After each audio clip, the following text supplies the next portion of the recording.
Textile industry क्यों बेहतर है अदर इंडस्ट्री से? हमारे व्यूवर्स को टेक्सटाइल इंडस्ट्री में आने का फायदा है या किसी अदर्स इंडस्ट्री में जाने का बेनिफिट? लोगों का बिहेवियर पैटर्न चेंज हो रहा है और वो कपड़े से शिफ्ट हो रहे हैं, रेडीमेड वस्त्रों की तरफ शिफ्ट हो रहे हैं। मेरे खुद के अपने कपड़े भी मैं टेलर के यहाँ सिलवाता था, बट जब मैंने देखा कि एक कल्चरल शिफ्ट हो रहा है और लोग कपड़े कम खरीद रहे हैं और कंपैरेटिवली रेडीमेड गारमेंट में ज्यादा एंटर कर रहे हैं और कॉस्टिंग भी बढ़िया बैठ रही है, तो मैंने रेडीमेड व्यवसाय में कदम रखा। सबसे बड़ा सवाल यही आता है कि सिर्फ परचेजिंग का। परचेजिंग एक आम व्यापारी है तो उसे करनी नहीं आती, और आपने अभी जो जिक्र किया फ्रेंचाइजी का, तो फ्रेंचाइजी लेने से क्या वे परचेजिंग की जो मार पड़ती है ना जानकारी के अभाव में, उससे बच सकते हैं? Experience is the best teacher. हमारे कपड़े का व्यापार था, हमारे पिताजी थे, तो कपड़े से मैं जब मैं रेडीमेड गारमेंट में एंटर करा, बस एक्चुअली टेक्निकली रेडीमेड का कोई एक्सपीरियंस नहीं था।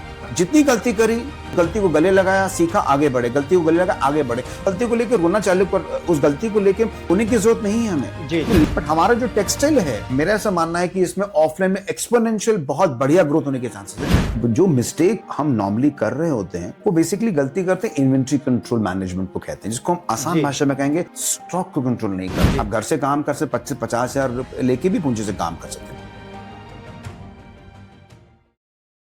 नमस्कार, आज के पॉडकास्ट में एक आम व्यापारी के बारे में बात करेंगे।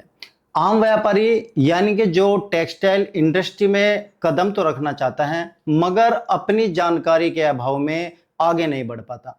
आज हमारे साथ है लगभग 25 साल के एक्सपीरियंस्ड ऐसे टेक्सटाइल इंडस्ट्री के एक व्यापारी, जो आपको पूरी जानकारी देंगे, आपको बताएंगे कि आप कैसे टेक्सटाइल इंडस्ट्री के अंदर आकर के सक्सेस हो पाएंगे। चलिए मुलाकात कराता हूं। बहुत ही अच्छे जानकार है, बहुत ही अच्छी जानकारी देते हैं और आप सब लोग जानते हैं कानपुर के बड़े पापा के ओनर मिस्टर मोहित अरोरा जी।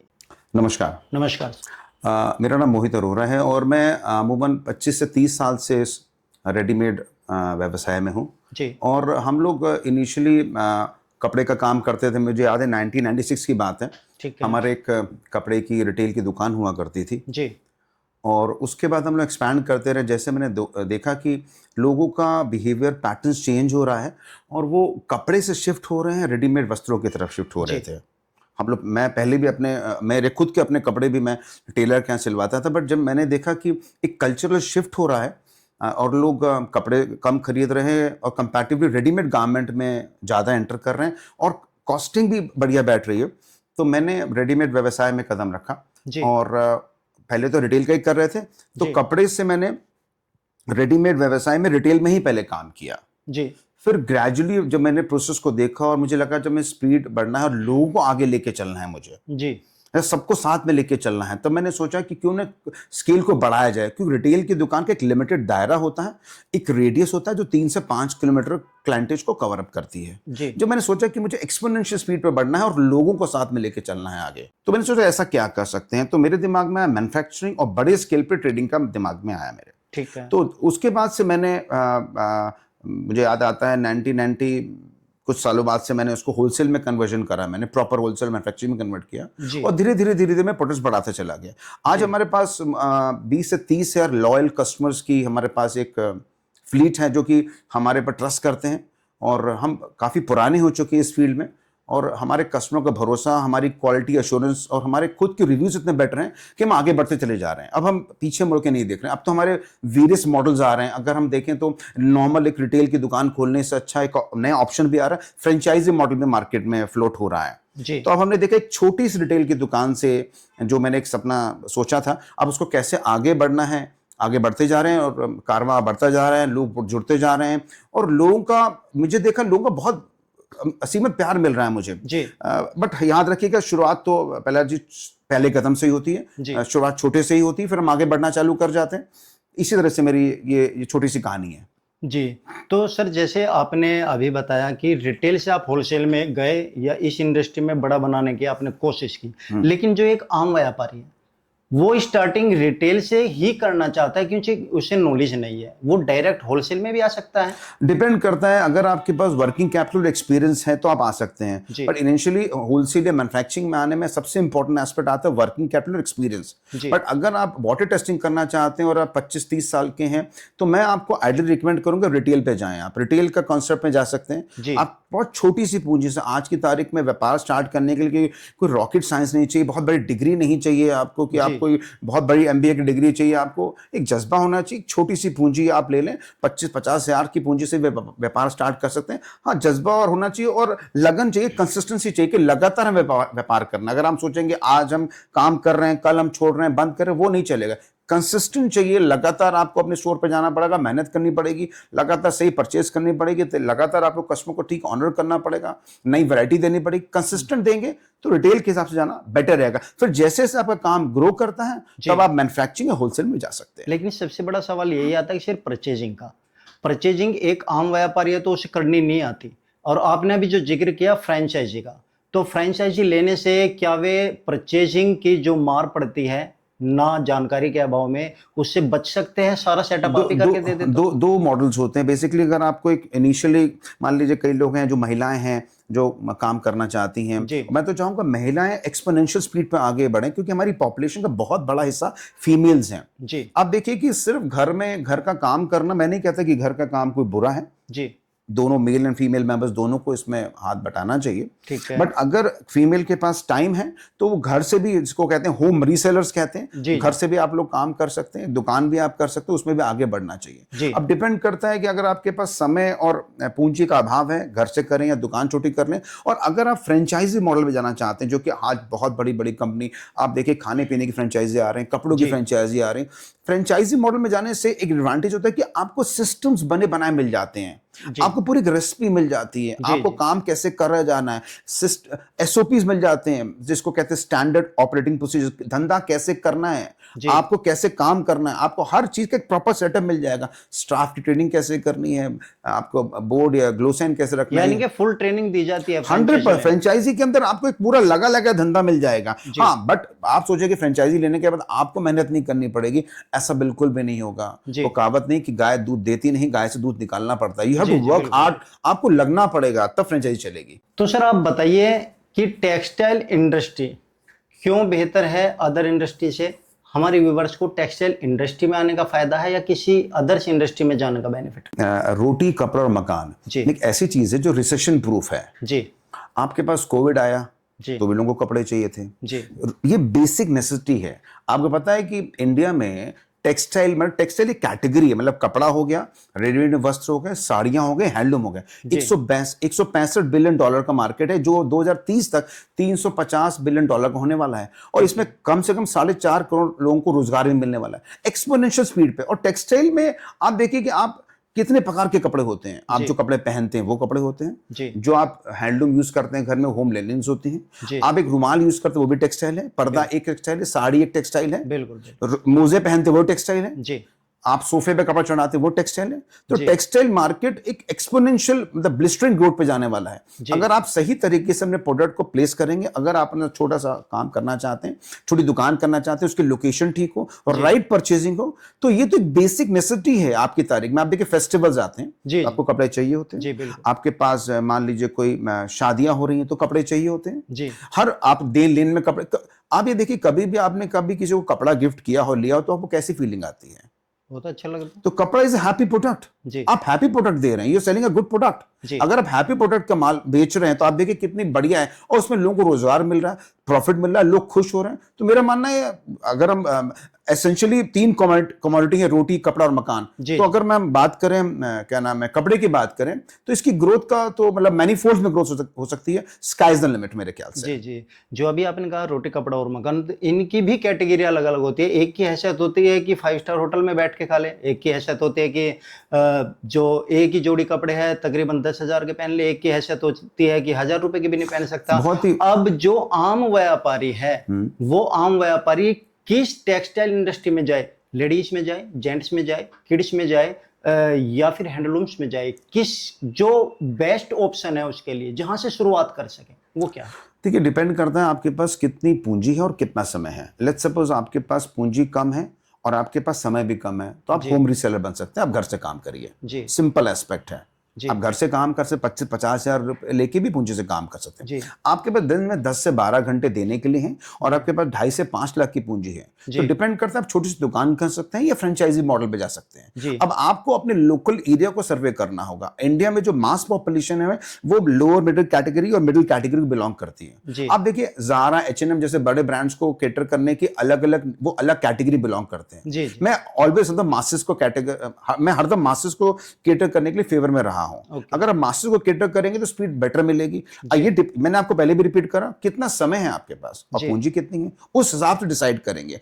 हर जगह ग्रोथ है। आप अगर आपके पास बहुत ज्यादा मिले, सपोज आपके पास 2.5 से 5 लाख रुपए हैं एग्जाम्पल तौर पे, और आपके पास एक जगह भी है जो कि 300 से 400 स्क्वायर फीट की है, आप है। एटली दुकान कर लीजिए। बट याद रखिएगा, आपको 10 से 12 घंटे देने पड़ेंगे। ये नहीं हो कि 2 घंटे आपने भेज दिए team manage, that is not going to work. जी आपको अपना पूरी शिद्दत से लगना पड़ेगा, पसीना बहाना पड़ेगा, मेहनत करनी पड़ेगी, रोज आना पड़ेगा, तभी काम होता है। ऐसा नहीं कि आपने कर दिया। और हाँ, याद रखिए, अगर आप वाटर टेस्टिंग करना चाहते हैं, आपने सोचा कि भाई मेरे पास एज अ फीमेल हूं या मेरे पास बच्चे 12-1 बजे तक चले जाते हैं और मैं फ्री हूं और होम रीसेलर बन सकते हैं, तो होम रीसेलर बनने के लिए बहुत से प्रोडक्ट्स होते हैं जो लेडी सेंट्रिक होते हैं, जैसे कि ठीक है। साड़ियां हो गई, हैंडलूम प्रोडक्ट्स हो गए, मेंस वाले कंपैटिबल नहीं बिकेंगे, बच्चों के हो गए। एक बार में वाटर टेस्टिंग कर लिए। वाटर टेस्टिंग मतलब क्या, जब आप तालाब में जाते हैं तो आप पहले हल्का सा पानी में पैर में डाल के देखते हैं जी कि कैसा जी है, उसके जी बाद आप अंदर जाते हैं ना बेसिकली। तो वाटर टेस्टिंग इसी को कहते हैं। आप धीरे से पहले टेस्टिंग करिए, थोड़ी सी टेस्टिंग करके देखिए, फिर आपकी जो हिम्मत बढ़ती है। मैंने भी तो छोटी सी रिटेल की दुकान से, मुझे आज भी याद है,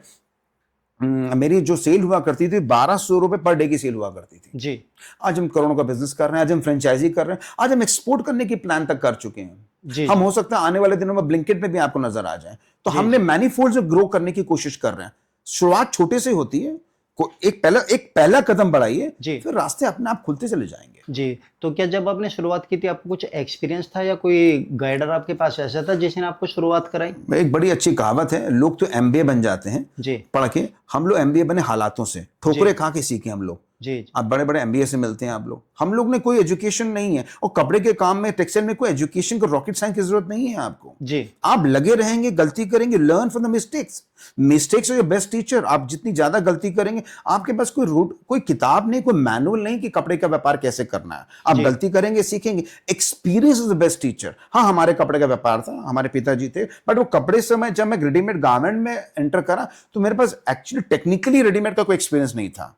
बट जितनी गलती करी, उस गलती को गले लगाया, सीखा, आगे बढ़े, गलती को गले लगा, आगे बढ़े। उस गलती को लेकर रोना चालू कर, उस गलती को लेकर रोने की जरूरत नहीं है हमें। जी learn from the mistakes, move forward. Sir, हमारे जो ये छोटे व्यापारी हैं, ये टेक्सटाइल बिजनेस में आकर के सबसे बड़ी गलती क्या करते हैं? फिर बात, तो मैं कोई व्यापारी को छोटा है बड़ा नहीं कहूंगा, हमारे सारे व्यापारी हैं। और जो मिस्टेक हम नॉर्मली कर रहे होते हैं, वो बेसिकली गलती करते हैं इन्वेंट्री कंट्रोल मैनेजमेंट को कहते हैं, जिसको हम आसान जी भाषा में कहेंगे स्टॉक को कंट्रोल नहीं करना। होता क्या है कि हमारे पास एक 500 रुपए का नोट पड़ा होगा, हम उसको जमीन से उठा लेंगे। ठीक है। बट अगर 1000 रुपए की जीन्स जमीन में पड़ी सड़ रही होगी, जी हम उसको क्यों नहीं उठाते? यही सवाल मैं आपसे पूछना चाहता हूं। क्योंकि होता क्या है कि जो जो एक व्यापारी होता है, बेसिकली क्या होता है, वो स्टॉक को पैसे की तरह इवैल्यूएट नहीं कर रहा होता है। जी that is actual pure money, वो पैसा है। तो अगर आप कैश को पावर दे रहे हैं, तो स्टॉक को भी उतना ही पावर देंगे। जी इन्वेंट्री कंट्रोल मैकेनिज्म किसको कहते हैं? आसान भाषा में बात करते हैं।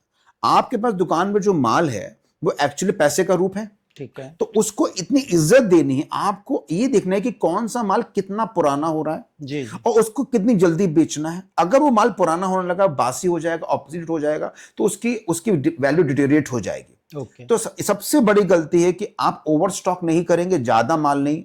जैसे घर की सब्जी खरीदते हैं, जी जी हफ्ते की खरीदते हैं, जी 15 दिन की खरीदते हैं। उसी तरह कैसे टेक्सटाइल हो, कोई व्यापार करो, 15 दिन की प्लानिंग करिए, महीने भर की प्लानिंग करिए, जी धीरे धीरे करिए। और ये याद रखिएगा कि इन्वेंट्री में गलती नहीं होने देंगे। दूसरी गलती इंसान करता है कैश फ्लो मैनेजमेंट की। अगर आपके पास कैश फ्लो मैनेजमेंट स्लो है, जी तो आप टाइम से सैलरीज पे नहीं कर पाएंगे, आप अपने वेंडर्स को पेमेंट नहीं कर पाएंगे। जी अब कैश फ्लो मैनेजमेंट के लिए आपको देखना होगा आपके वर्किंग कैपिटल कितनी है, कार्य करने की पूंजी। दुकान आपने लगा ली, दुकान लग गई, सज गई, माल आ गया। जी अब वर्किंग कैपिटल जिसको कहते हैं रोजमर्रा के खर्चा पूरे करने के लिए आपके पास बैकअप का भी बैकअप होना चाहिए। अगर आपने प्रॉपर फाइनेंशियल प्लानिंग नहीं करी, एक बड़ी अच्छी कहावत है कि अगर आपके पास लक्ष्मी है जी, तो उसको मेंटेन करने के लिए सरस्वती जरूरी होती है, नहीं तो लक्ष्मी चली जाएगी आपके पास से। जी, और बड़ी कहावत है कि लक्ष्मी और सरस्वती दोनों सगी बहनें हैं, जी, एक साथ कंपैटिबिलिटी चाहिए। अगर अगर आपके पास एक्सपर्ट एडवाइस नहीं है तो बहुत सा ज्ञान इंटरनेट में भी है, बट अगर आप किसी चार्ट अकाउंटेंट से राय लेंगे तो आपको सही राय दे सकते हैं कि वर्किंग कैपिटल की रिक्वायरमेंट कैसे पूरी करें, कैश फ्लो को कैसे मैनेज करें। तीसरा एक चीज मैंने और एक बड़ी गलती देखी है, लोग आज के जमाने में ये सोचते हैं, बहुत से लोगों को देखा, इस बात को देख के बड़ी हैरानी से हो जाती है कि दुकान का शटर खोलेंगे और ग्राहक आएगा। अभी ऐसा नहीं होगा। ये चीज 25-30 साल पहले होती थी जी, मुझे खुद याद है कि मैंने दुकान के शटर खोला, ओके, मैं खुद शटर खोलता था ओके, और शटर खोल रहा हूं और ग्राहक बाहर खड़ा हुआ है। जी, आज की तारीख में ऐसा नहीं होता है। आज की तारीख में कस्टमर मोबाइल पे शिफ्ट हो चुका है। बिल्कुल, तो अगर आप डिजिटली प्रेजेंस नहीं है तो आप प्रेजेंस नहीं है। जी, अगर आप वेब पे नहीं, इंटरनेट पे नहीं, तो आप है ही, एग्जिस्ट ही नहीं कर रहे हैं आप। जी, तो बिल्कुल, आपको वेब प्रेजेंस, इंटरनेट प्रेजेंस होना पड़ेगा। जी, आपको किसी न किसी डिजिटल मार्केट एजेंसी की सपोर्ट लेना पड़ेगा। अगर आपका बजटिंग नहीं है तो किसी भी यंग लड़कियों को ले लीजिए जो आपका इंस्टाग्राम पेज हैंडल कर ले, या आपका यूट्यूब हैंडल कर ले, या आपका क्या नाम है फेसबुक हैंडल कर ले। नए नए प्रोडक्ट्स आप उसको दें, व्हाट्सएप के माध्यम से करें। तो ये अगर आप सोचे कि ओल्ड तरीके से, आपको याद करिए पहले आप प्रहलाद जी कैसा फोन यूज करते थे, वो डायलर वाला जी, यूज जी, करते थे कीपैड ना? वाला फोन होता है। पहले कीपैड आता था, फिर वो डायल वाला आवाज करते थे हम हाँ, लोग। वो लैंडलाइन क्या आज वो यूज होता है? नहीं, तो जमाना, टेक्नोलॉजी आगे बढ़ रही है, जी, जमाना एआई का आ रहा है, और हम पुराने तरीके से बैठे कि दुकान हमारी चल जाएगी। जी, तो ये जो इस टाइप की बेसिक मिस्टेक्स है बिल्कुल भी नहीं करनी है। और याद रखिएगा, गलतियां करेंगे और सीखेंगे और आगे बढ़ेंगे। जी, तो मैंने बेसिकली 3 गलती बताई। एक होता है इन्वेंट्री मैनेजमेंट, ठीक है, दूसरा कैश फ्लो मैनेजमेंट, जी, तीसरा डिजिटल मार्केटिंग। अगर इन तीनों चीजों पे फोकस कर लेंगे तो आपकी कामयाबी के चांसेस काफी बढ़ जाते हैं। जी। आपका कहने का मतलब यदि सक्सेस होना है तो फर्स्ट पॉइंट तो कम से कम डिजिटली तो से होना ही पड़ेगा। जो एडवर्टाइजिंग पहले Certainly. ऑफलाइन करते थे, हाँ। ऑनलाइन आना ही हाँ, पड़ेगा। हाँ। अपने मोबाइल का एक अच्छा यूज करना पड़ेगा। ऐसे नहीं कि मोबाइल को देखना, उसको बिजनेस पर्पज से भी यूज Certainly, करना। हाँ, बिल्कुल बिल्कुल बिल्कुल करेक्ट। तो सर, यदि कोई फ्रेंचाइजी मॉडल लेना चाहता है या शॉप स्टार्ट करना चाहते हैं तो सबसे पहले बताइए कि उसमें डिफरेंस क्या है, बेनिफिट शॉप लेने में है या आपका फ्रेंचाइजी लेने में, और यदि आपका फ्रेंचाइजी कोई लेता है तो आप उसे किस तरह से हेल्प करेंगे? देखिए प्रहलाद जी, देखिए 2 तरह से होता है। एक होता है नॉर्मल, हम दुकानदार बनते हैं, शॉप लेते हैं, खोलते हैं, और एक होता है फ्रेंचाइजी मॉडल। जी, जैसे कि घर में किसी की शादी होती है तो आप ऐसा कर सकते हैं, एक ऑप्शन है कि आप हलवाई के पास जाएं और सारा सामान खरीदें और सारी सामग्री ला के दें, उससे बोले, उससे बनाएं, फिर बनाएं, उसको बोलो। फिर आप वेटर के पास जाएं, वेटर को अरेंज करें, फिर लाइट वाले के पास जाएं, फिर जनरेटर वाले के पास जाएं, और जी, सारी चीज़ों को आपको मैनेज करना पड़ेगा। फिर बीच में सामान भी कम पड़ जाएगा, फिर आपको ठीक है, गेस्ट को कैसे हैंडल करना है। बिल्कुल, तो वो एक मॉडल जिसको हम एक दुकानदार मॉडल कहते हैं, जो शॉप के। आपको शॉप को स्टार्ट करना पड़ेगा, आपको माल लेके आना पड़ेगा, आपको माल में रेट डालने पड़ेंगे, आपको माल को बेचना पड़ेगा, प्रॉब्लम को सॉर्ट आउट करना पड़ेगा, जी, कस्टमर के एक्सपीरियंस कैसा है, ट्रेनिंग कैसी है, शॉप स्टाफ की ट्रेनिंग कैसी है, बोर्ड कैसा बनना है, आपके पास कैरी बैग कैसे बनने हैं, शॉप की लोकेशन कैसे होनी, वर्किंग कैपिटल की रिक्वायरमेंट क्या क्या है, इन्वेंट्री कंट्रोल कैसे करना है। ये एक बेसिक मॉडल होगा दुकान। ऐसे भी धंधा होता है, ऐसे ट्रेडिशनल धंधा ऐसे ही होता है, आज भी ऐसा होता है, मैं इसको डिनाई नहीं कर रहा हूं। अपना एक मॉडल है, एक मॉडल हो गया कि आपको सब काम स्वयं करना है। ठीक है, इसको आपने बोला हमारे शॉप खुल गई। ठीक है, अब आप कहते हैं भाई नहीं, मुझे ये नहीं करना, हमारे घर में शादी है, हमने एक होटल से टाइप किया, जी, उसने बोला मैं 1200 रुपये प्लेट लूंगा या 1500 रुपये प्लेट लूंगा, जी, मैं कंप्लीट आपको पैकेज दे रहा हूँ, साथ में 3 रूम्स भी दे रहा हूँ, खाना पीना सब कुछ इंक्लूडेड है, कॉम्प्लीमेंट्री ड्रिंक्स हैं। जी, तो आप ये अब आपकी पॉकेट और आपकी चाहत पे निर्भर करता है। जैसे जैसे जमाना चेंज हो रहा है, जी, आज हम ये देखिए कि गूगल पे सर्च करने का तरीका बदल रहा है। लोग गूगल से ज्यादा चैट जीपीटी पे क्यों जा रहे हैं? क्योंकि उसको बहुत ही स्पेसिफिक प्रॉपर आंसर्स मिलते जा रहे हैं। जी, बिल्कुल, अगर आप जमाने के साथ बढ़ना चाहते हैं तो मैं फ्रेंचाइजी मॉडल को प्रमोट करूंगा। जी, आपको एक सेट पैटर्न ऑफ बिजनेस मिलेगा। ठीक है, बिजनेस कैसे, आपने बिजनेस कैसे करना है वो सिखाया जाएगा। ठीक है, आपको साइनेज बोर्ड की डिजाइन पहले मिल जाएगी, कैरी बैग कहां से मिलना है वो लग जाएंगे, स्टाफ की हायरिंग कैसे करनी है, दुकान पे माल कैसे लगाना है, चार्टर्ड अकाउंटेंट को डील कैसे करना है, जीएसटी सर्टिफिकेशन कैसे करना है, रैक्स कहां से आने हैं, आपके पास काउंटर कहां से आने, कैसे लगने हैं, डिजिटल मार्केटिंग कैसे करनी है, जी आपको सिर्फ और सिर्फ लगन दिखानी होगी। तो आइडियली दो तरह के कॉन्सेप्ट है, बहुत आसान भाषा में समझाने की कोशिश करी है। मेरे ख्याल से इसके अलावा दो मॉडल्स हैं। हाँ हाँ, अभी तो क्या हो रहा है कि कभी कभी मैंने देखा है कि फ्रेंचाइजी मॉडल में भी मैंने देखा कि बहुत बहुत बड़े बड़े अमाउंट के फ्रेंचाइजी मॉडल आ रहे थे, 50 लाख रुपए, 1 करोड़ रुपए। तो मैंने इस मार्केट के इस गैप को जज किया कि अगर एक छोटा दुकानदार, माफ करिएगा, मैंने इस गैप को चेक किया कि अगर एक दुकानदार जिसके पास पूंजी का अभाव है, तो वो मान लीजिए छोटी पूंजी से काम करना चाहता है, 1.5 लाख 2 लाख रुपए से, तो क्या उसको फ्रेंचाइजी नहीं मिल सकती? क्यों नहीं मिल सकती है? Why not? आज की तारीख में एक और मैंने प्रॉब्लम को एनालाइज किया कि जब भी फ्रेंचाइजी होती है तो आइडियली एक ही ब्रांड की होती है जी। तो जब एक ही ब्रांड की फ्रेंचाइजी होती है, बट गांव देहात में लोगों को मल्टी ब्रांड्स की हैबिट होती है कि उसको सारी चीजें लेनी है एक ही पॉइंट पे। उसको मतलब साड़ी भी लेनी है, उसको ब्लाउज भी लेना है, उसको लेडीज सूट भी लेना है, उसको जेंट्स भी लेना है, उसको तौलिया भी लेना है। अब एक ब्रांड आपको सारी चीज केटर नहीं कर सकता। जी जी जी। तो जैसे जब से मैं व्यापार में हूँ 25-30 साल से, मैंने लोगों से इंटरेक्शन करता हूँ, लोगों से मिलता हूँ, बातचीत करता हूँ, तो मैंने देखा कि अगर हम मल्टी ब्रांड फ्रेंचाइजी स्टार्ट करते हैं बड़े पापा की, तो बहुत कामयाबी के चांसेस हैं। मल्टी ब्रांड मतलब आपको हर प्रकार के ब्रांड एक ही छत के नीचे मिलने with minimum investment of 2.5 lakh से 5 लाख रुपए। और मजे की बात है कि 30 से 35% का मार्जिन भी है और सारे सिस्टम इन प्लेस हैं, सब कुछ हम आपको सेटअप बना के देंगे। हाँ, मेहनत आपको करनी पड़ेगी, मेहनत तो करनी ही पड़ेगी। तो ये मॉडल हमारे पास अभी तो हम आइडली मैं 2 ब्रांड्स को केटर कर रहा हूँ।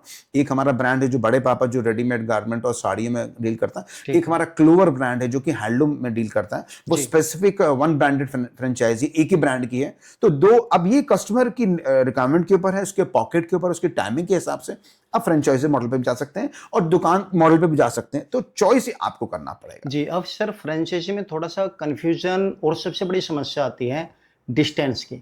सपोज कीजिए किसी मार्केट में किसी शहर में किसी ने फ्रेंचाइजी ले ली, तो दूसरी फ्रेंचाइजी जो दूसरा व्यापारी है उसे कितने डिस्टेंस पे मिलेगी?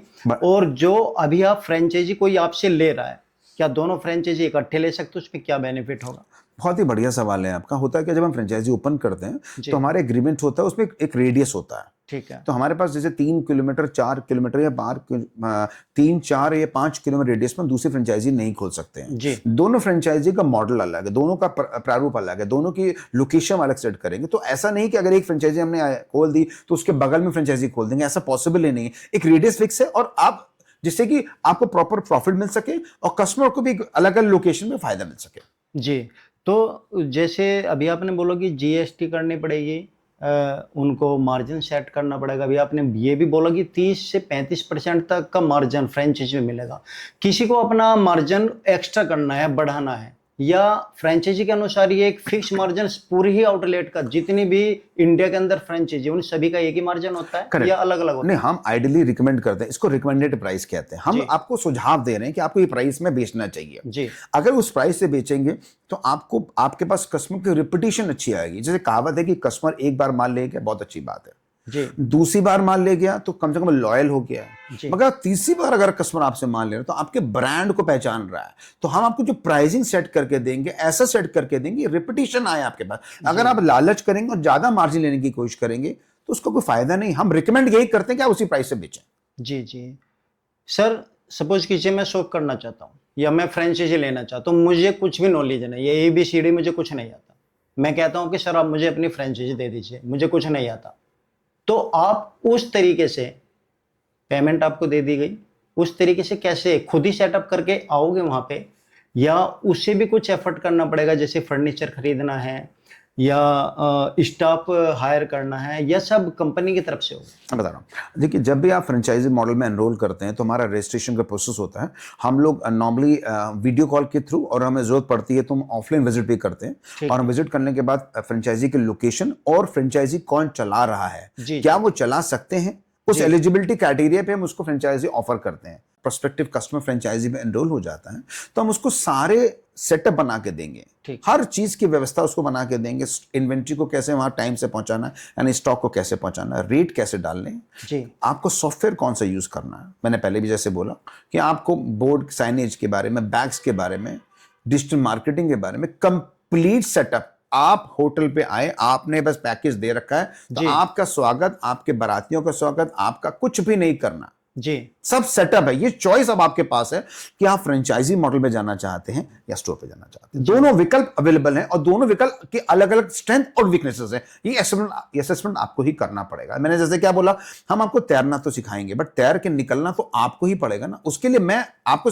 अगर tell you how to swim, कैसे तैर रहे हैं, निकलेंगे तो आप ही ना, सब हाथ तो आपको लाना पड़ेगा ना। हम पूरा सेटअप बना के दे रहे हैं, मेहनत पूरी तरीका करके दे रहे हैं। अभी हम लोग धीरे धीरे आगे बढ़ रहे हैं। कुछ आने वाले दिनों में आपको हमारे फ्रेंचाइजी के बारे में और भी डिटेल में जानकारी मिल जाएगी। जी सर, एक बहुत बड़ा शब्द होता तो दो अक्षरों का ही है, डर। कितना भी हम पॉडकास्ट में अपने व्यूवर्स को समझा ले, अपने व्यापारियों को समझा ले, लेकिन जो शुरुआत करता है, खास तौर पे वे लोग जिनका बिजनेस से कोई लेना देना नहीं है, मगर कहीं ना कहीं से स्टार्टअप करना चाहते हैं, जो डर उनके मन के अंदर होता है कि हमारा पैसा डूब ना जाए, कहीं कल को ऐसा ना हो जाए।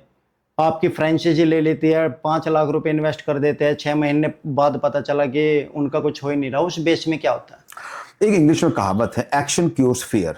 जी, जब भी किसी से आपको डर लगता है, आप एक्शन पे आइए। जैसे मुझे कभी कभार, मुझे पर्सनली एक लिफ्ट में बंद होने से डर लगता है। जी, क्लॉस्ट्रोफोबिया लगता है मुझे कि लिफ्ट बंद हो जाएगी तो मेरा क्या होगा। जी, जी, लिफ्ट बंद हो जाएगी तो क्या होगा। जब तक मैं लिफ्ट के अंदर जाऊंगा नहीं और जब तक ऊपर नीचे नहीं होगा, तब तक डर कैसे दूर होगा मेरा। बिल्कुल सही। लाइट भी जाएगी। तो मैंने उस डर को काबू करने के लिए बार बार अंदर जा रहा हूं। कई लोगों को फ्लाइट में बैठने का डर होता है, क्लॉस्ट्रोफोबिया, उनको लगता है फ्लाइट नीचे तो नहीं चली जाएगी। जी, जी, तो सिंपल है, आपको धंधा बनाने के लिए एक्शन पे आना पड़ेगा। सोचते रह जाएंगे तो छत से पंखा भी तो गिर सकता है। क्या गिरता है पंखा? बिल्कुल सर, गिरता तो नहीं है ना। गिरता नहीं है, तो लेकिन यू वही हैव तो टू डर कम होता है। Into action. आप करिए, गलत होगा। और ऐसा नहीं होता कि सारे धंधे कामयाब होते हैं, और ऐसा नहीं होता कि सचिन तेंदुलकर या बड़े बड़े फिल्म स्टार की सारी पिक्चरें हिट हो जाती, फ्लॉप्स भी होती हैं। They learn and move forward with the mistakes. तो डरने की जरूरत नहीं, मेरा मानना। अब मेरा ले लीजिए, तो मैं भी मल्टीपल बार कई चीजों में फेल हुआ हूं। हमारा अपना खुद का मेरा कंस्ट्रक्शन का बिजनेस था, जो मैंने कई सारी प्रॉपर्टीज बनाई, बट मेरे को वो चीज सूट नहीं करी। तो इसका डर नहीं किया, धंधा करना बंद नहीं किया मैंने। हाँ, धंधे का प्रारूप चेंज कर दिया। मुझे लगा ये चीज मेरे लिए सूटेबल नहीं है, तो मेरे लिए ये चीज सूटेबल है, तो मैं उसमें एंटर कर गया। डर करके हम छोड़ के भाग नहीं जाएंगे मैदान। जी, आप अपने आप को क्या मानते हैं, बिजनेसमैन या एक कोच? मैं कंपैरेटिवली, मैं अभी जैसे जैसे मेरी एज बढ़ रही है, तो मैं अपने आप को व्यापारी का, मैं बिजनेस को ज्यादा अपने आप को देख रहा हूं कि मैं लोगों को एम्पावर कैसे कर सकूं। मैं देख रहा हूं कि इतना बड़ा गैप है सोसाइटी में। हर आदमी 25-30 साल की उम्र में चाह रहा है कि मुझे कोई सरकारी जॉब मिल जाए, और बड़ा पीस ऑफ माइंड से मेरा लाइफ सेट हो जाए। जी बिल्कुल। आइडियली अगर आप देखिए, कंपैरिजन करें अमेरिका और इंडिया को, तो अमेरिका में अच्छे व्यापारी क्यों पैदा हो जाते हैं? कोई इनको ऐसे को मिट्टी में ऐसी कोई बात नहीं। इट इज प्योर द जज्बा, जो जज्बा उनके अंदर होता है, वो चाहते हैं कि वो व्यापार करें, कारोबार करें। और हम लोग, मैं ऐसा किसी की बुराई नहीं कर रहा हूं, बट हम लोग फंसे उसी जिंक्स में हैं कि हमको सरकारी जॉब मिल जाए। बट अगर आप देखिए कि 130-40 करोड़ रुपए की 130-40 करोड़ की पॉपुलेशन है, तो 130-40 करोड़ कस्टमर हमारे पास हैं। जी, आप देखिए कितना वैल्यू प्रोपोजिशन हमारे पास है, कितनी डेंसिटी हमारे पास है, घनत्व कितना हमारे पास है। तो उसको आप उसे धंधा बनाइए ना उसको। आप क्यों नौकरी करने की कोशिश, मैंने कह रहा हूं नौकरी कोई खराब होती है, पर आप उसको देखिए कि हम व्यापार कैसे कर सकते हैं। तो मैं जैसे जैसे मेरी एज आगे आ रही है, तो मैं कोशिश कर रहा हूं कि ऐसा अपने आप को बिजनेस कोच की तरह मैं देख रहा हूं। लोगों को एम्पावर करूंगा तो वो खुद ही फैसला करेंगे उनको क्या करना, बिजनेस करना है कि नौकरी करनी है। तो मेरा जो फ्यूचर प्लान है, वो तो इसी फेज में आगे जा रहा है। जी, तो टेक्सटाइल इंडस्ट्री या शॉप कोई ओपन करता है, तो क्या उसमें नुकसान होने की भी संभावना है? 100% नुकसान है। आप ही बताइए, जब बिजनेस करते हैं तो बिजनेस में एक स्टेटमेंट होती है, उसको कहते हैं प्रॉफिट एंड लॉस स्टेटमेंट। जी, बैलेंस शीट बनती है, उसको कहते हैं मुनाफा या नुकसान। आप ये सोचें कि सिर्फ बिजनेस करेंगे तो प्रॉफिट होगा, तो कृपया करके बिजनेस में बिल्कुल ना आए आप। जी, मैंने खुद नुकसान किया, और करोड़ों रुपए नुकसान किया मैंने, और बैठा हूं आपके सामने। अगर हम अपनी बात करें तो हमारे खुद के मार्केट में जो फायर हुई थी, आपको पता होगा, हमराज कॉम्प्लेक्स में, तो उसमें क्या नुकसान नहीं हुआ होगा? बिल्कुल हुआ। कितने दुकानें आज तक मार्केट नहीं खुल पाई है। मेरा खुद का कितना नुकसान हुआ, आज आपके सामने बैठा हूं ना। तो प्रॉफिट एंड लॉस वो तो है ही है। और एक बड़ी अंग्रेजी में कहावत है, profit is the reward of risk bearing. जी, प्रॉफिट मिलता है किसको है? जो जोखिम उठाता है। आप जोखिम नहीं उठाओगे, घर में ऐसे करके बैठे रहोगे, तो आपको कोई प्रॉफिट नहीं मिलने वाला। तो मी मेंटली प्रिपेयर्ड कि दोनों ऑप्शन अवेलेबल होंगे। आप हो भी सकता प्रॉफिट और लॉस भी हो सकता। सर, कोई व्यापारी कर्ज लेकर बिजनेस शुरू करना चाहता है, तो क्या वो सही रास्ता है? बहुत ही डेलिकेट क्वेश्चन है, और मुझे इसी बात पे याद आ जाता है एक महिला की। बहुत ही मुझे याद आ रहा है कि एक हमारे पास कस्टमर आती थी, फीमेल थी, 30-35 साल की उम्र की थी, सीतापुर साइड की थी। सीतापुर साइड की हैं, माफ करिए, अभी भी हैं। जी तो अभी क्या है, तो उनके पास कुछ फाइनेंशियल इश्यूज थे उनके परिवार में, और उन्होंने बड़ी मुश्किल से 50-60 हज़ार रुपये मैनेज किए अपने।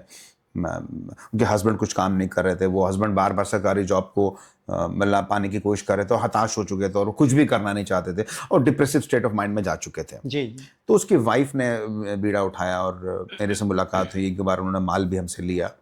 तो उन्होंने बहुत ही छोटी पूंजी से काम को स्टार्ट किया, जी और उन्होंने कहीं से एक छोटा सा लोन भी लिया उन्होंने।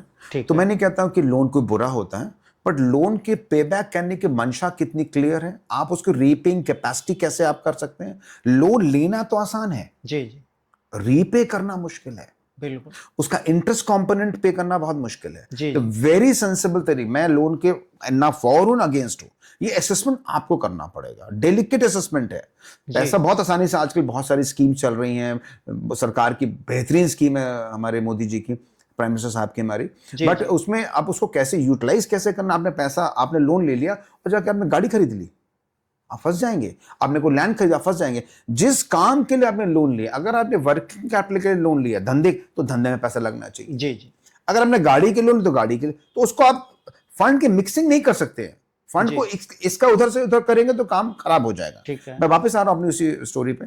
तो उन्होंने जो सीतापुर वाली हमारे कस्टमर ने जब काम स्टार्ट किया, तो लोन भी उन्होंने धीरे धीरे पे बैक किया। उनको मैंने हर प्रकार की मार्केटिंग सपोर्ट दिए, उनको डिजिटली कैसे आगे बढ़ना हमने उनको गाइड किया, कौन सा प्रोडक्ट लेना है, कौन से साइजेस कैसे बेचने हैं, उनको मैंने कस्टमर से डील करने की ट्रेनिंग कैसे देनी, कस्टमर को कैसे अपना कैसे बनाना है, कस्टमर को रिपीट कैसे करना है, मैंने दिल से उनको ट्रेन करा। और मुझे याद आता है कि मुझे सिखाने में कुछ अलग सा आनंद सा आता है, और सिखाने में जो एक प्लेजर मिलता है, जो पर्सनली मुझे पीस ऑफ माइंड मिलती है। जैसे मैंने अपनी टीम को भी ट्रेन किया है, हमारे पास तो ऐसे ऐसे लोग आए थे जो मैंने हायरिंग करी थी कि जिनके पास कोई भी एक्सपीरियंस नहीं था, उनको मैंने कंप्यूटर पे तक बैठा दिया।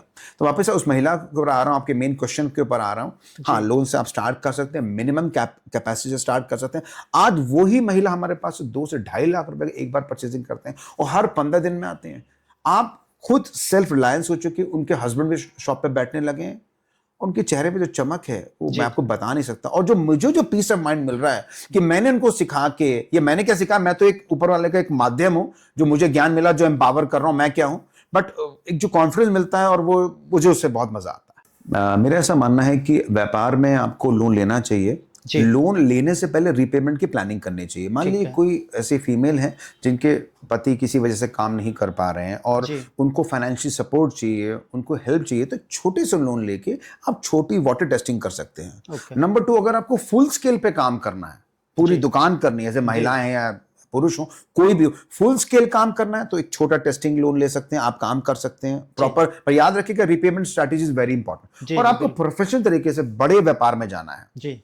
फ्रेंचाइजी मॉडल बहुत ही बेहतरीन मॉडल है, पर फिर याद रखिएगा, लोन लेने से पहले रीपेमेंट की प्लानिंग आप पहले करेंगे। 2 साल में पेमेंट करना है, 3 साल में कैसे करना है, और उसका जो इंटरेस्ट कंपोनेंट आ रहा है, जो ब्याज आप पे करेंगे, वो आपके खर्चे का एस्पेक्ट आ रहा है, तो उस खर्चे को आपको अपने खर्चे में डालना पड़ेगा। और कितनी जल्दी आप पे बैक कर सकते हैं, बहुत क्रूशियल है कि लोन के आपको चक्र में नहीं फंस जाना है, और एक लोन से दूसरे लोन को नहीं काटना है। इन बातों का ध्यान रखेंगे तो मेरे ख्याल से कामयाबी आपके कदम चूमेगी। सर, जैसे आज के समय ऑनलाइन मार्केट बढ़ रही है, रोजाना आप देखते होंगे कि ऑनलाइन मार्केटिंग का क्रेज ही बहुत जबरदस्त है। क्या ऑफलाइन मार्केट पे इसका कुछ फर्क पड़ता है? मेरा बड़ा क्रिटिकल क्वेश्चन है, और इसके 2 थॉट ऑफ स्कूल्स हैं, 2 प्रकार तरह सोच सकते हैं। ऑनलाइन बहुत तेजी से बढ़ रहा है और आगे बढ़ेगा भी, बट अगर आप देखिए, अगर आप कोई परफ्यूम लेते हैं तो आप बेसिकली उसको फ्रेग्रेंस को स्मेल करके लेने की कोशिश करेंगे। जैसे टेक्सटाइल है, उसको हम टच एंड फील का जो एक ऑप्शन हमारे पास है, वो जाएगा नहीं।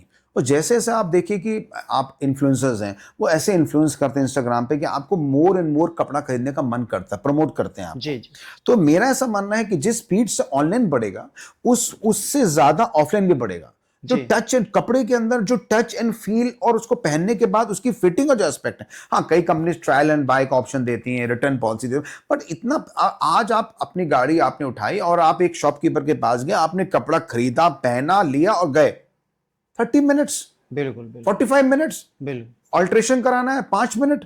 तो वो जो चीज है, हाँ, ग्रोसरी वगैरह में और चीजों में ऑनलाइन ज्यादा है, बट हमारा जो टेक्सटाइल है, मेरा ऐसा मानना है कि इसमें ऑफलाइन में एक्सपोनेंशियल बहुत बढ़िया ग्रोथ होने के चांसेस है। तो ऑनलाइन से कोई खतरा नहीं, ऑनलाइन बल्कि इसको सपोर्ट करेगा, और आपको सपोर्ट कर रहा है, आपको इन्फ्लुएंस कर रहा है कि और से आप देखिए कि आपने देखा इंस्टाग्राम पे कि बहुत सुंदर सा घर सजा हुआ है, तो आपका मन करेगा बेडशीट लेने का, कर्टन्स लेने का, जी टॉवल्स लेने का। ठीक है, ऑप्शंस है हमारे पास, बट दूसरा क्या होता है कि जो ऑप्शन अवेलेबिलिटी और जो एक्सेसिबिलिटी आपके ऑफलाइन में वो ऑनलाइन में नहीं मिलेगी। दो अलग अलग थॉट ऑफ स्कूल्स है जी। जी, आने वाले समय में टेक्सटाइल का क्या कुछ बढ़ने के चांस हैं या कुछ घटेगा, फ्यूचर क्या होगा? टेक्सटाइल तो ऑब्वियसली बढ़ने से, मैंने पहले भी बोला था, कपड़ा is a recession proof business, पहले भी बोला है।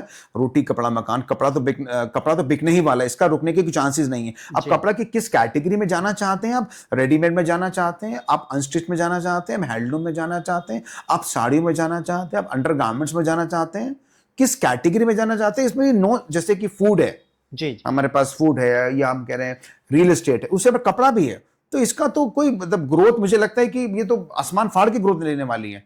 आपको देने के किस सेक्टर में आपको, और याद रखिएगा जिस टेक्सटाइल कैटेगरी में आपको से मोहब्बत है, आपको जिसमें आपको अच्छा लगता है, उसी में जाइएगा। किसी के दबाव में आके, किसी के कहने पे आके नहीं करना। और याद है कि जब भी आप किसी बिजनेस में जाना चाहते हैं तो थरो मार्केट रिसर्च कर लें। और मार्केट रिसर्च बहुत सिंपल होता है, आपके एरिया में जो दुकानें होती हैं वहां पे किस प्रकार का टेस्ट बिक रहा है, क्या बिक रहा है, उसको एसेस करके आप व्यापार में। और याद रखिएगा जब भी आपको परचेजिंग करनी है तो 100% रिलायबल सोर्स से माल परचेज करना है, जहां पे आफ्टर सेल सर्विस हो, आपकी सुनवाई हो। आपको सिर्फ माल लेने के बाद पहचाने ना, ऐसा नहीं होना चाहिए, आपकी सुनवाई प्रॉपर होनी चाहिए। तो मेरी उम्मीद है कि आप जरूर कामयाब हो जाएंगे। प्रहलाद जी, इसमें एक चीज मैं और आपको बताना चाहूंगा कि जितने भी बड़े ब्रांड्स हैं, जैसे कि ज़ारा हो गया, H&M हो गया, एडिडास, नाइकी हो गया, उनको हमारा जो सप्लाई सोर्स है वो बांग्लादेश है। ठीक है। अब बांग्लादेश और चाइना की जो फ्रेंडशिप है, उससे इंडिया को, हमारे देश को प्रॉब्लम क्रिएट होती है। तो हमारे तरफ हमारे जो बांग्लादेश से टाइज हैं वो भी कंपैरेटिवली स्ट्रेंड हुए हैं, थोड़ा टफ टाइज चल रहे हैं। तो ऐसे मौके पे तो गोल्डन अपॉर्चुनिटी हमारे लिए है मैन्युफैक्चरिंग के लिए। 140 करोड़ से 150 करोड़ की हमारी पॉपुलेशन है, और चाइना की पॉपुलेशन मिला ले तो हम लोग वर्ल्ड की 50% पॉपुलेशन को कंट्रोल करते हैं। और अगर हम तरीके से सोचें, कितना बड़ा मार्केट हमारे पास मैन्युफैक्चरिंग का भी है। जी। आप मैन्युफैक्चरिंग करना चाहते हैं, ट्रेडिंग करना चाहते हैं, टेक्सटाइल एज इंडस्ट्री कितनी बड़ी हो सकती है। अगर आप वाटर टेस्टिंग करने के लिए थोड़ी सी मैन्युफैक्चरिंग ही करना चाहते हैं, ट्रेडिंग करना चाहते हैं, तो मेरे ख्याल से स्काई इज द लिमिट। कितना काम हो सकता है। जब हम बांग्लादेश को, अब पहले हमको सपोर्ट करते थे वो, आज हमको सपोर्ट नहीं करते। तो इसको एज अ मार्केट अपॉर्चुनिटी देखना है आपको। जी पूरा हम अपनी बात करें तो हम अभी बहुत नियर फ्यूचर में हमारा खुद का एक्सपोर्ट स्टार्ट होने वाला है जी। हम लोग दुबई या वियतनाम और मलेशिया में एक्सपोर्ट करने की प्रोबेबिलिटी हमारी बन रही है। बहुत ही जल्दी हमारे सोशल मीडिया प्लेटफॉर्म्स पर आपको इंफॉर्मेशन मिलेगी। टेक्सटाइल ही तो है, एक 1200 रुपए रोज की दुकान, कपड़े की दुकान से हम टेक्सटाइल ही तो है, और क्या। उसी का अलग वर्टिकल्स हैं। तो अननेसेसरी अपने आप को डिमोरलाइज करना, अपने आप को डिप्रेस करना कि हम एक सरकारी नौकरी में लग जाएंगे, ठीक है, वो ऑब्वियसली ट्राई करिए। घर की महिलाएं हैं तो घर का काम जरूर करिए, बट अगर आपके समय है और आपके पास एक, तो मतलब ये मत सोचिए कि टेक्सटाइल छोटा है। शर्ट जरूर छोटा है, बट इसका $1 बिलियन बहुत बड़ा मार्केट है। सिर्फ आपको सिर्फ ध्यान देना है और आगे बढ़ना है। तो क्या सर आपको नहीं लगता कि इतनी अपॉर्चुनिटी होने के बावजूद भी हमारे यूथ कहीं ना कहीं नौकरी की तरफ को बढ़ रहे हैं, और क्या भारत सरकार को भी इसमें कुछ कदम उठाना चाहिए? एक्चुअली क्या है कि नॉर्मली जो आदमी कंप्लेसेंट हो जाता है, वो सोच रहा होता है कि सिंपल से हमें नौकरी मिल जाए, सिंपल से नौकरी मिल जाए, 9 to 5 जॉब मिल जाए, हमें 30 तारीख को सैलरी मिल जाए। बट अगर आपको नौकरी करनी है तो बेसिकली नौकरी से बहुत चीज़ें चेंज नहीं होने वाली, लाइफस्टाइल आपकी चेंज नहीं होने वाली, लाइफस्टाइल वैसे ही रहेगी। आप एक मीडियोकर लाइफस्टाइल जी रहे हैं, बट अगर आपको ग्रोथ चाहिए, आपको लंबी छलांग बननी, तो आपको एंटरप्रेन्योर बनना पड़ेगा, आपको धंधा सीखना पड़ेगा, व्यापार करना पड़ेगा, तभी आप आगे बढ़ सकते हैं। मैं नहीं कहता हूं कि सरकारी जॉब के पीछे मत जाइए, ठीक है, आप ट्राई, बट ट्राई करते करते करते अगर आपके पास नहीं बन रहा है, या आपके घर की महिलाएं, आपके पास समय है, तो आप व्यापार में क्यों नहीं आते हैं? और कोई आपके पास कोई डिग्री मांग रहा है, व्यापार आपसे क्या मांग रहा है? आपकी से हिम्मत ही तो मांग रहा है। जी बिल्कुल। कोई आपको डिग्री मांग रहा है कि एमबीए आप होने चाहिए, ऐसा कुछ भी नहीं मांग रहा है। शिद्दत, मेहनत मांगे। कितनी पूंजी चाहिए? 25-50 हजार से भी घर का काम आप स्टार्ट कर सकते हैं। फ्रेंचाइजी लेनी है तो 2-2.5 लाख स्टार्ट कर सकते हैं। कितना, मतलब कितनी कैपिटल?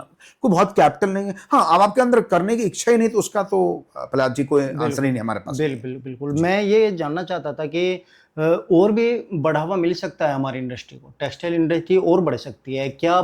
आपके अनुसार भारत सरकार को क्या इसमें कुछ सब्सिडी का प्रावधान करना चाहिए, या कुछ ऐसा कदम उठाना चाहिए जो आम आदमी इस लाइन पे चलना चाहिए, इस बिजनेस को स्टार्ट करना चाहिए, उसे कहीं ना कहीं कुछ राहत मिले? देखिए, भारत सरकार ने बहुत से ऑप्शन दे रखे हैं। एमएसएमई लोन्स होते हैं, मुद्रा लोन्स होते हैं। आप इंटरनेट पे जाइए, 50,000 से 5 लाख का लोन, 10 लाख तक का लोन आराम से मिल सकता है। बट आपको याद रखना होगा, सरकार ने तो अपना काम पूरा कर दिया है। जी जी।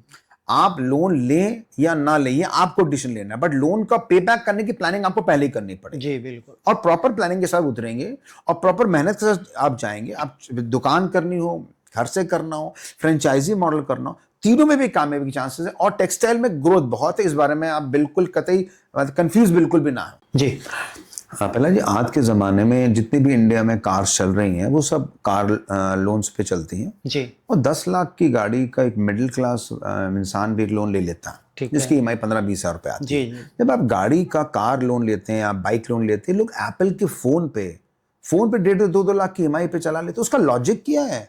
आप उससे तो 2 से 5 लाख रुपए का व्यापार में पैसा लगाइए ना, जो मल्टीप्लाई करेगा।